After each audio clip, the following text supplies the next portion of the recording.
Baik,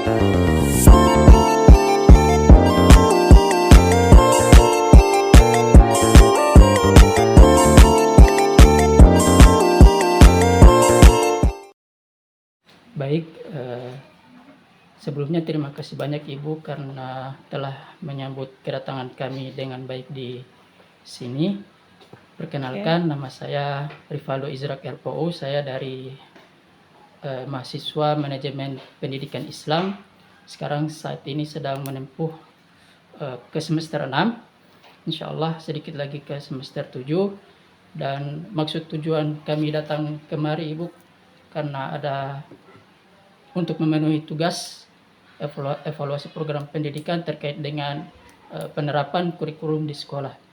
Jadi sebelum saya masuk ke wawancaranya Ibu, mohon izin Ibu boleh untuk perkenalkan diri. Oh ya, terima kasih. Nama saya Wode Santimetar. Saya di sini mengajar mapel IPA. Jadi selain mengajar mapel IPA, saya juga punya tugas tambahan dan menjadi wakil kepala madrasah bagian kurikulum. Oke, silakan lanjutkan pertanyaannya. Iya, baik. Ibu langsung saja ke pertanyaannya. Jadi yang pertama, kira-kira program kurikulum Merdeka apa saja yang telah pihak sekolah rencanakan untuk diimplementasikan di MTS ini? Program sekolah ya tentang kurikulum Merdeka. Iya. Jadi sebagai informasi awal saya sampaikan bahwa di madrasah kami di MTS Nurul Taqwa Limutu ini pengimplementasian kurikulum Merdeka itu baru tahun ajaran kemarin ya. Jadi baru 1 semester, kelarnya baru 1 semester. Program dari madrasah memprogramkan beberapa diantaranya adalah BIMTEK atau pendampingan pada guru-guru terkait tentang implementasi atau bagaimana jalannya kurikulum Merdeka di kelas.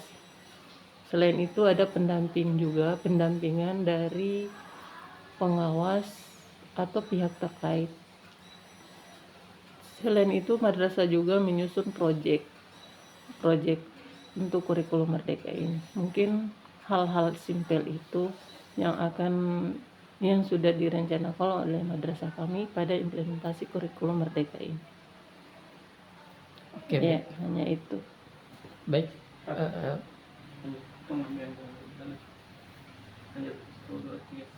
Baik Ibu, pertanyaan selanjutnya, kira-kira program kurikulum Merdeka yang sudah terlaksana itu apa saja? Dan yang belum terlaksana juga kira-kira apa saja Bu?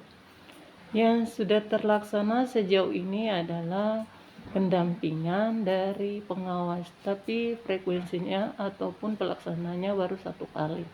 Jadi untuk pemahaman lebih lanjutnya guru-guru mungkin belum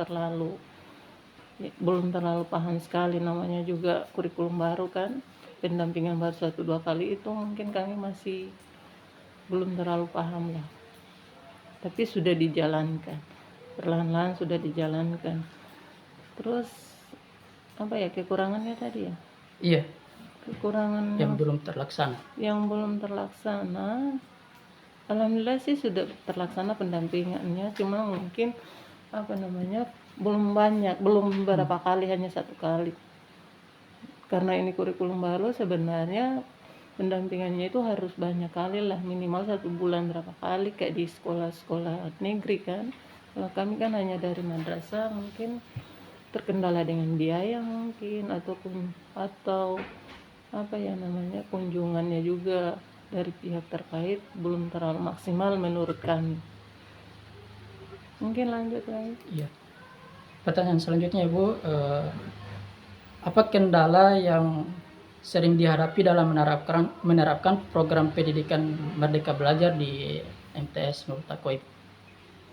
Salah satu kendala yang paling urgen mungkin ada beberapa yang masih kurang pemahamannya dalam pengimplementasiannya, maksudnya pelaksananya di kelas. Maksudnya tidak semua guru juga proses penyerapan ilmunya tentang kurikulum Merdeka itu lebih cepat. Mungkin hanya 1-2 orang yang jadi kayak masih meraba-raba sambil belajar juga. Terus yang kendala yang kedua mungkin tentang biaya ya. karena kami adalah madrasah swasta yang biayanya terbatas. Dalam melaksanakan BIMTEK itu kan butuh biaya, kita harus mendanai pihak pemateri, dan lagi-lagi kendala biaya adalah dalam pelaksanaan proyek juga itu akan sebenarnya memerlukan biaya dalam pelaksanaannya ya. Kalau siswa kami ini kan termasuk yang ekonominya di bawah. Jadi ketika melaksanakan proyek juga itu, ketika kami membutuhkan dana, akan terkendala juga. Misalnya tidak semua siswa juga mau bisa membayar, misalnya mau membeli itu alat bahan yang akan digunakan. Mungkin itu kendalanya. Baik, selanjutnya Ibu, kira-kira apa kelebihan dan kekurangan dari kurikulum Merdeka menurut Ibu itu sendiri? Kalau menurut saya kelebihannya yaitu ini kan kurikulum Merdeka ini dititik beratkan, maksudnya supaya siswa itu punya kemampuan atau skill ya. Maksudnya dia keluar dari madrasah ini, dia nantinya punya kemampuan apa atau punya skill apa di melalui proyek itu. Proyek itu kan pembelajaran yang langsung, praktek yang langsung. Mungkin itu salah satu kelebihannya adalah mereka keluar dari madrasah ini atau tamat dari madrasah ini, mereka punya skill atau kemampuan. Yang kedua, kendala yang kedua yaitu apa ya? Gimana ya? Oh ini, kelebihannya adalah kita mengajarkan siswa itu sesuai kemampuannya. Di fase-fasenya itu ya, tidak kayak kurikulum K13 materinya sama ratakan untuk semua siswa dalam satu kelas. Kalau di kurikulum Merdeka ini dia nantinya dikelompok-kelompokkan atau diklasifikasikan sesuai kemampuannya. Itu kelebihannya. Kekurangannya lagi-lagi seperti yang saya sampaikan tadi, kekurangannya adalah masih minim pengetahuan guru tentang ini, karena mungkin diakibatkan frekuensi dari pendamping yang dimaksud adalah dari pihak pemerintah setempat. Kalau kami di Kementerian Agama biasanya pengawas yang mendampingi, masih kurang lah gitu.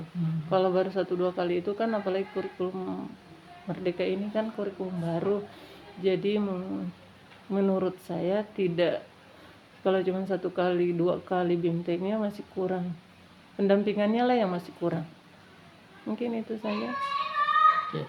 Terakhir Ibu, pertanyaan terakhir, kira-kira menurut Ibu apa yang perlu pemerintah evaluasi terkait dengan implementasi kurikulum Merdeka di sekolah-sekolah ini?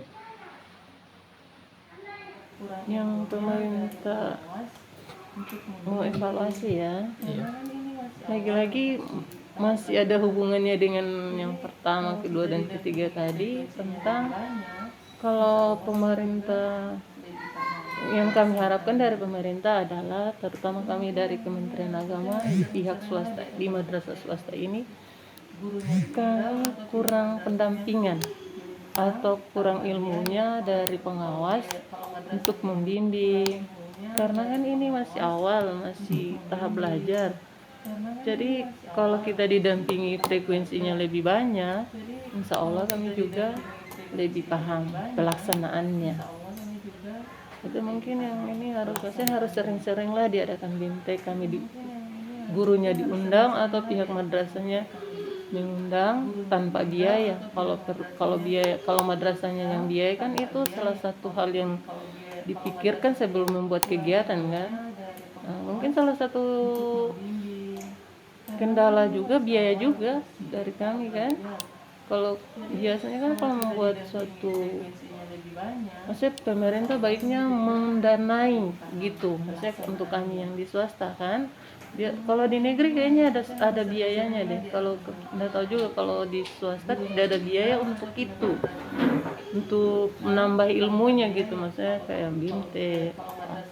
Terima kasih yang telah menonton video saya tersebut terkait dengan wawancara observasi di MTS Nurul Taqwa Limboto.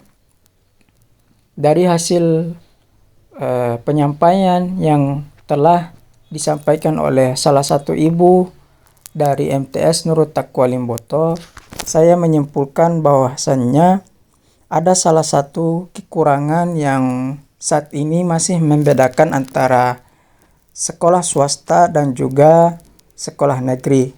Sebagaimana yang telah disampaikan oleh ibu dari hasil wawancara tersebut, bahwasannya pemerintah masih kurang menyentuh sekolah yang notabene-nya adalah sekolah swasta.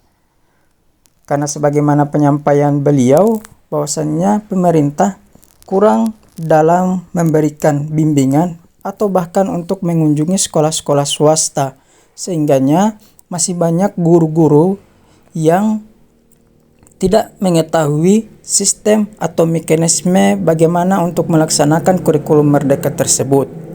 Oleh sebab itu, kita bisa mengetahui bahwasannya inilah perbedaan dari sekolah swasta dan juga sekolah negeri.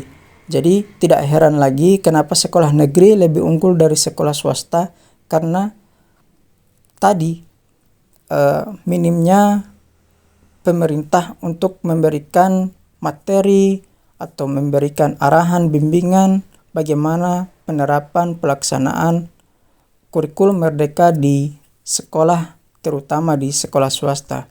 Jadi saya berharap ke depannya dengan adanya video ini pemerintah bisa memaksimalkan kunjungan terhadap sekolah-sekolah swasta, sehingganya sekolah-sekolah swasta juga dapat maju sebagaimana sekolah-sekolah yang berada di negeri.